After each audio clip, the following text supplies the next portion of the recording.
Hey everyone, welcome back to All Adventures Great and Small. I'm here with my Jeep Gladiator Overland build, which I wanted to go over my kitchen. So let's dive right in. So the kitchen itself is built on a platform. It's the Bed Slide 1000. This platform comes out 75% of the way. I'll do a separate video on that, but it's very usable, really brings the whole thing out beyond the tailgate here and gets it so you can really access everything. So the kitchen itself is a kind of two parts. The bottom half with the pull-out drawer for the stove and the sink and a little bit of storage is something I bought. I'll put a link for that. It's an off-brand one. It's not made by the normal normal Overland companies. It's one that came off Amazon. It's about half the price of what a lot of these ones that you pay for, but I've been really impressed with the quality, and honestly, it's allowed me to feel like I can customize it and change it and do things to it without feeling like, man, I'm potentially damaging a really expensive thing. So I'll put a link for this one. I've been very happy with it. The upper half where you see the oven and then the cabinet, that is something I built onto this, and of course I built it right around the height so it can fit in. This bed slide actually, when you pull it out and extend it all the way, it comes up about an inch in order to compensate for weight. So when the thing is loaded down heavily, you don't actually end up with it sagging. So you have to accommodate for that inch when you pull it out. So anyways, let's dive in here. Let me open this up so you can see the area for the stove.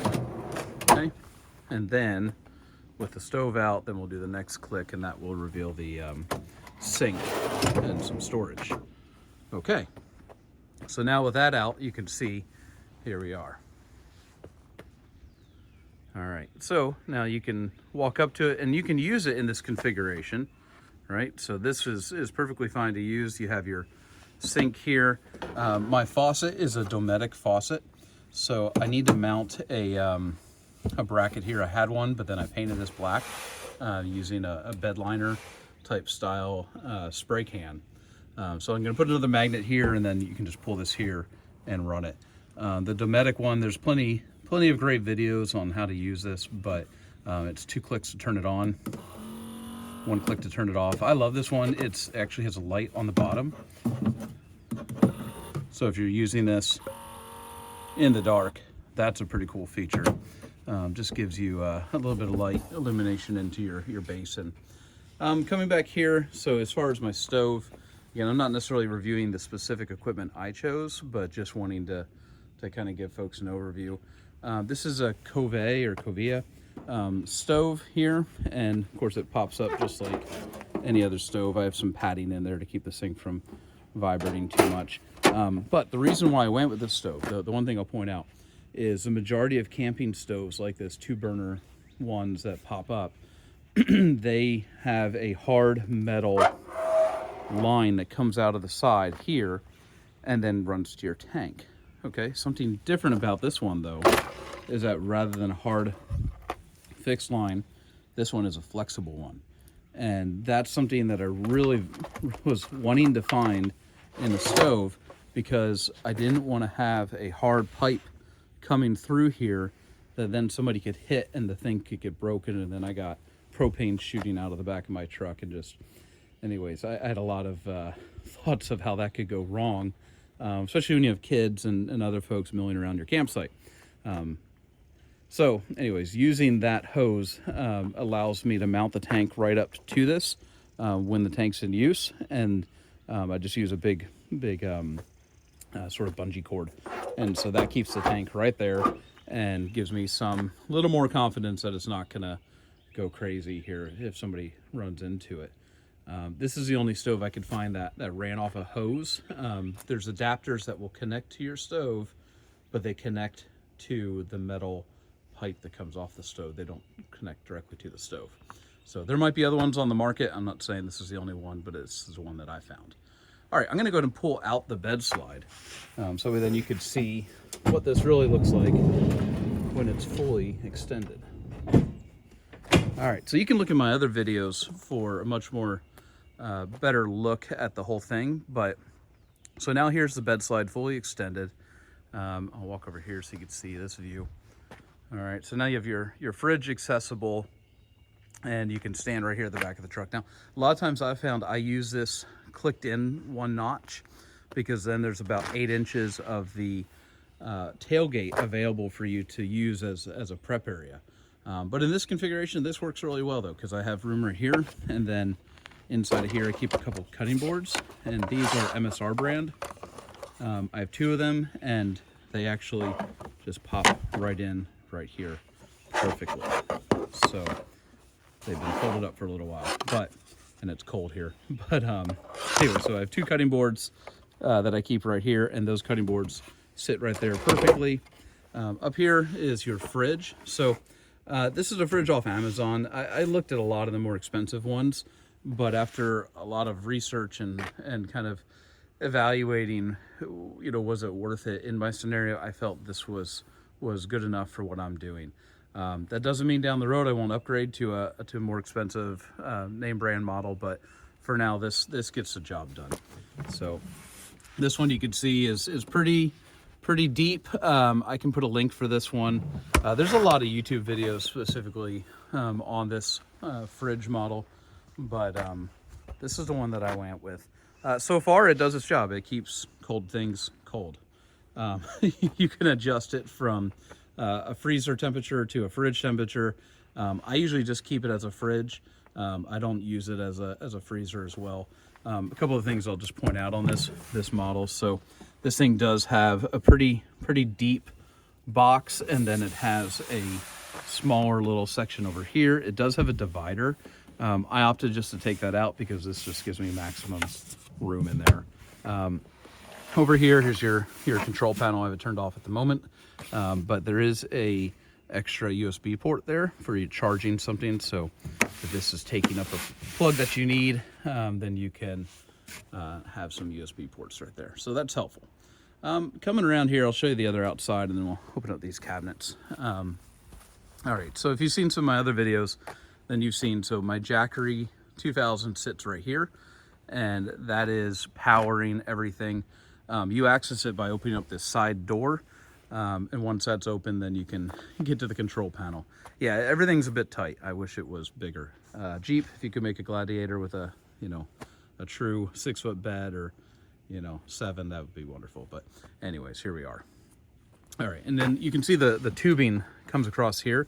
This tubing for the sink, and I'll come back to that in a few minutes when you go to the other side of the truck. But that's how that's ran. Okay, so let's come around here. Now, it does have a built-in a slot for this travel oven. There's plenty of better videos out there that you can watch and research and make your own opinion on this.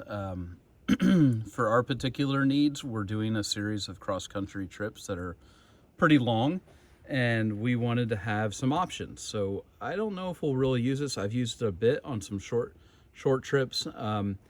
It does its job. So it goes up to about 350 degrees, which is not spectacular. But it does cook. It does do what it needs. You can cook meat, you can do vegetables. Thus far, I've only done roasted vegetables in it, but you could absolutely cook bread, or you could do things in it. I'll open it up so you can see. So this normally would sit here like I talked about earlier. I'm gonna actually just set it aside here real quick. All right, so to open this, there's a big latch. You open it up, and here's the pan. Now, this pan does not come with it. This is one I bought off Amazon. They do have a factory pan, but it's about $80. You can buy this for 20 bucks or so on Amazon. All right, so from the factory, it ships with 2 trays built in. These are removable, so I keep it with just one in there because I'm not gonna run 2 trays. This is only about maybe 6 or 4.5, 5 inches tall, so you really can't fit that much in this unit. But with the tray, or with the tray in, you can still get this one pan in. And I love this pan because it's high enough that when you put vegetables in there with olive oil or any sort of sauce or anything, it's not gonna escape if you're actually cooking this while driving, which we've done. So, and that's been pretty helpful. Down here, you have your adjustments for your temperature on this side. Now, on earlier models, other ones that I've watched reviews on, it actually will say the temperature, but it said it in Celsius. So this one, though, what showed up at my door has minimum and maximum and no temperature readings. So yeah, so I would use a thermometer especially if you're cooking meat or something that you don't want to, get yourself sick while you're on a camping trip. So I would use a thermometer to evaluate the temperature as you're cooking it, because this thing has no gauge. But again, you do know the max is 350, and I think the minimum is somewhere around 100 degrees. So armed with that information, you can figure this out. It does have a timer. It goes up to 120 minutes. That's how you turn the oven on. So you do the timer for however long you want, and then that clicks on and the timer runs. Now, the thing I've found is that the oven does turn off when it reaches 0, and it makes a little click. There you go. So that's when you know the thing has completed, and it automatically shuts off, which is kind of helpful, because if you were trying to cook something for a specific amount of time, of course you'd want that to turn off, and that's beneficial to you. With that said, though, I'll say I think you'll learn from other reviews and deep dives on the oven itself. It takes a significant amount of time to heat up, so you have to really pre-plan. You can't just say, oh, I'll preheat for 15-20 minutes like you would at home and then you're good to go. No, this is more like an hour, so you need to pay attention to that and plan accordingly. So we've used this more as a tactical tool to heat things while we're out exploring and hiking, and then we'll come back and it's the timing's hopefully right to cook. So all right, so that's the oven. And one last thing I'll say is it is insulated on all the sides. I was a bit nervous to put this thing in my truck here and wondering if I'm gonna burn the thing down when it gets hot. But so far, the temperature reading on the outside is you can actually touch it with your hand after it's been on for an hour. So it's really has not been a safety concern. It has little plastic feet in there, so it's sitting on those feet that it came with, and then it has mounting brackets in there that it came with that just holds it inside. And then there is a couple inches of room on each side, and I got about an inch of space up top. And then there's room behind it. So I'll be honest, we're gonna give this thing a try for a couple more trips, and if we're not loving it, I'm gonna ditch it, because it takes up this entire lower portion of the cabinet, and there's a good 6-8 inches of dead space behind it. So I could be very happy to drop this thing if we don't consistently get value out of it. There's no reason to keep this thing around. All right, so one more thing here on the outside. You have your faucet over there, and then our water setup is this Dometic tank back in here. I went with the Dometic system because it was just easy to have one system that does everything. So I have other tanks here. These water tanks are for the hot tap and how we shower. But that Dometic tank, it's I believe 2.9 gallons, and so that's our hand wash water, food prep water, all that. So that's where that sits. And then the hosing just runs behind. It's a quick disconnect to pull that off. You can see here if my thing will cooperate. So it's just one click and then it's out. And I can take the tank out because it just sits right here, and then I can run that in and fill it up. So really easy. All right, and then here's our final part here. This is our little cabinet that I built on top. It's magnetic closure, and then I have set here with a little hook. It's just in windy environments or something, I can have some way to keep it from blowing all around. I originally had the aspiration to build a little spice rack onto here. Hence you can see the holes I drilled. I ultimately ditched that idea because I needed the space in here. So I have it in different modules, so things are kind of in rehab mode. So I recently added some Yeti cups. These cups are stackable. So I'm trying to decide if I'm gonna leave them in here or what I'm gonna do. Our next trip isn't for a couple weeks, so things are kind of in flux. have coffee maker, just a press. So this is pretty much dedicated to cups and coffee. All right. And then a couple other things back in here in this next one. So here we have, let me set this aside. This is a frother we recently purchased. We haven't tried out yet, but we're trying to get fancy in our coffee. All right. So here's our little tea kettle for boiling water. Some coffee, which I would not recommend, but you know, sometimes you get in a pinch. I recently changed to these metal plates. So we had plastic plates and they worked fine. But I swapped to these, so we're gonna get those ready before we go. This is our pot and pan setup that we love. I've used this for maybe a year now. It's fantastic. Has a frying pan and 2 pots. Everything has lids. It's from GSI, and then it all sort of nests together. It actually came with plastic plates and cups and bowls, and you know, really it just had everything you needed. I ultimately didn't choose to use those much longer because we just not a fan of eating on plastic. You know, just all the chemicals in it and stuff. So that's just our preference. And then here's our attachments for the pots themselves. So, and then I'll set this aside and show one other thing in here. All right, so here's another little box that sits in the back. And this is where we keep all of our utensils, knives and forks and all that good stuff. So, all right. And then that slides in, but I'll show you from one other side here. So when you come around and look in here, there's a little rack, and I did mount this. This just holds our all-important seasons. We have more seasonings, but that one we constantly use. And then there's some cleanup items there. So there's a hole in the back of this cabinet. That hole is to get to the back of the jackery, because this thing is very, very tight, and the only way to get to the plugs is to have an access point. So I'll do a video specifically on the jackery, and so I'll talk about that more then. But that's that. So all these things just slide back in, and so with this guy, our utensil holder, that slides back in, and then the big box, and then the smaller box. So I would be curious if anybody has any other ideas for how to do this. We've used this now in a couple trips in this format, and it's worked pretty well.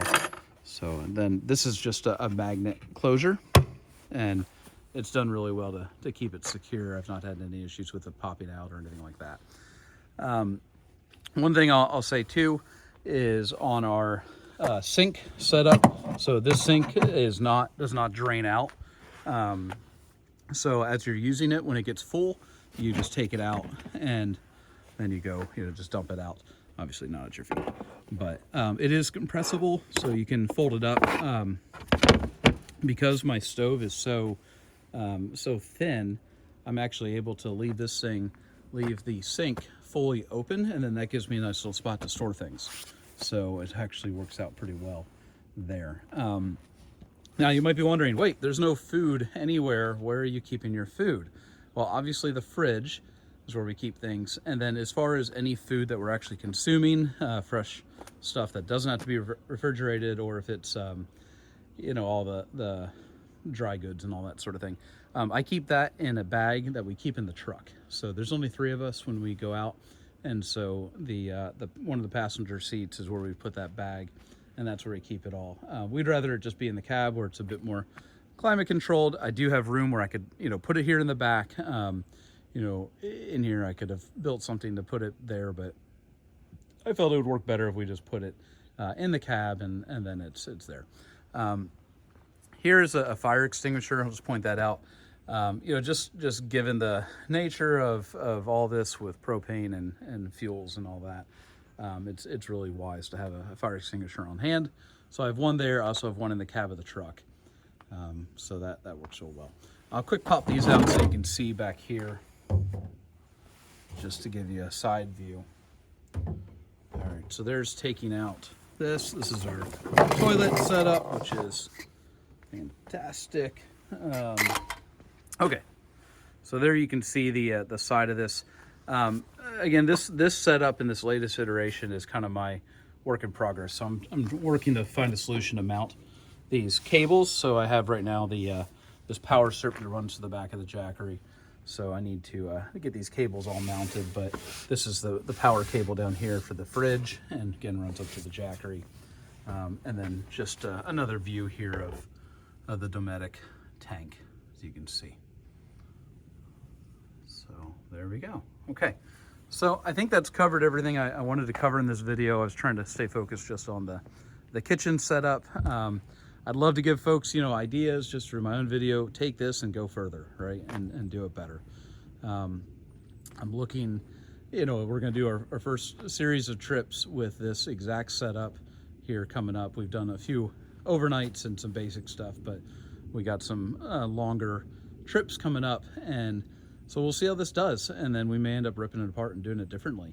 But this is what we've done. So thanks so much for watching. Really appreciate it. If you thought this was helpful, please comment. If you could subscribe, that'd be great. But thanks so much, everyone. Have a good day.